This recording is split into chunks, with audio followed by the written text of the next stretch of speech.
नमस्कार दोस्तों, चलिए हम देखते हैं प्रशासन।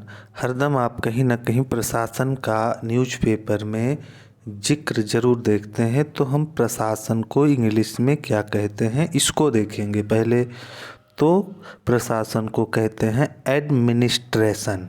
क्या बोलते हैं? एडमिनिस्ट्रेशन। अब चलिए हम आगे इसका सेंटेंस बना के देख लेते हैं कि हम सेंटेंस में एडमिनिस्ट्रेशन यानी प्रशासन का यूज कैसे करते हैं।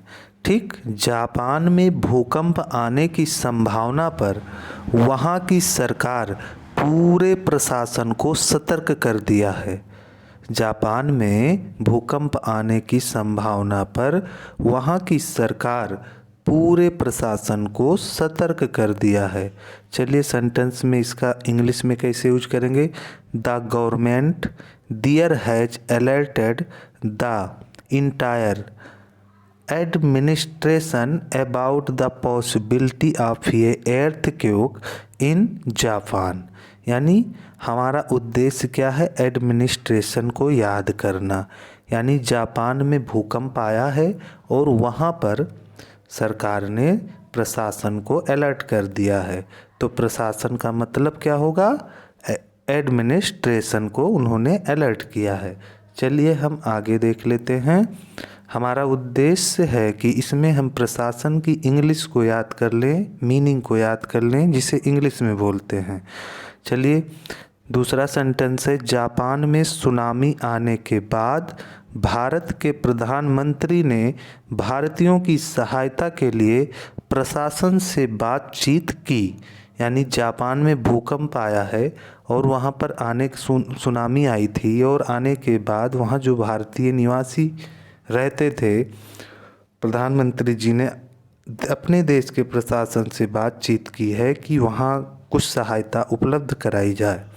तो चलिए हम इसका इंग्लिश में देख लेते हैं। After the tsunami in Japan the prime minister of India talked to the administration to help Indians. यानी इंडियंस के हेल्प के लिए हमारा उद्देश्य है एडमिनिस्ट्रेशन को इंग्लिश में याद कर लेना। एडमिनिस्ट्रेशन मीन्स होता है प्रशासन।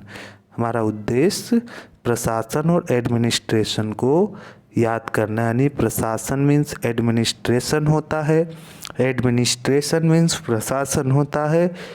हम इसको आपको सेंटेंस के माध्यम से सिखाना चाहता हूँ और याद करवाना चाहता हूँ।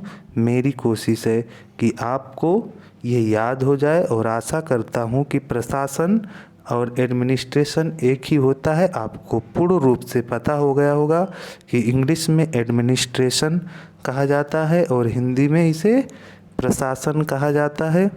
ऐसे ही वर्ड वो चाहे हिंदी के हों चाहे वो इंग्लिश के हों, हम इसे मीनिंग के थ्रू में और सेंटेंस बनाकर आपके सामने प्रस्तुत करता हूँ जिससे आपको याद आ जाए और आगे चलकर आपको इसका बेनिफिट मिले। जय हिंद, जय भारत। प्लीज़ अगर कुछ आप सीखे हों इस वीडियो से तो प्लीज़ मेरे इस चैनल को आप सब्सक्राइब कर लें ताकि अगला वीडियो जब आए तो आपको नोटिफिकेशन आपके मोबाइल तक पहुंच सके। नमस्कार, जय हिंद।